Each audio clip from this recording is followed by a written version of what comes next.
Well, it's a gloomy, rainy old day to be here in London, but it could be worse. I could be in Saudi Arabia, where men are men and women are cattle.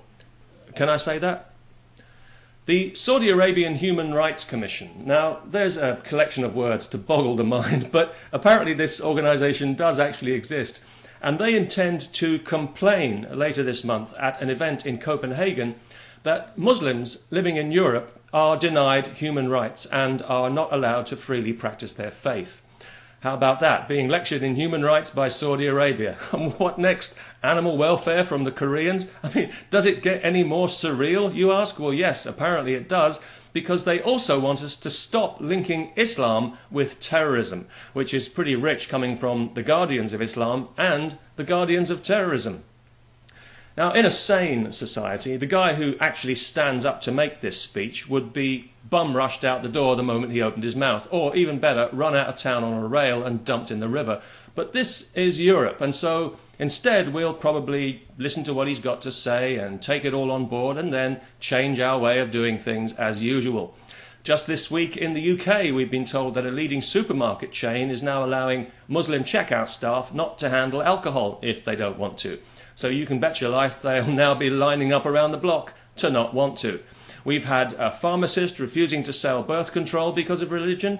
We've had a Muslim dentist who refused to treat a woman because she wasn't wearing a headscarf. And now we've been told that some Muslim doctors are refusing to treat certain people because of their precious faith.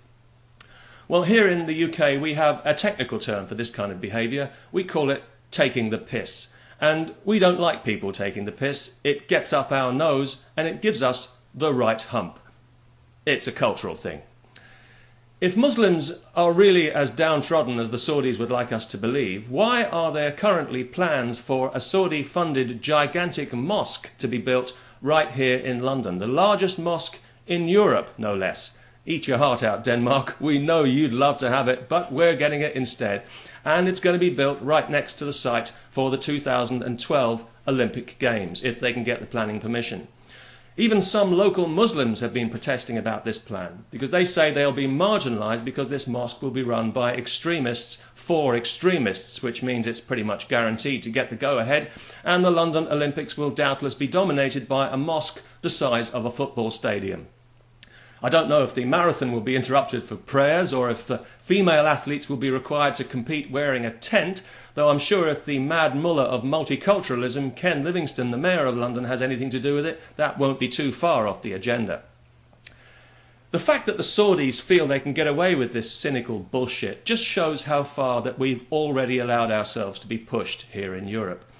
Radical Islam has seen us for what we are, a soft touch. It sees that political correctness is like a drug that we just can't stop injecting, even though we know it's going to kill us. And they're taking full advantage of that, turning our sense of fairness against us and making us despise ourselves for one of our best qualities.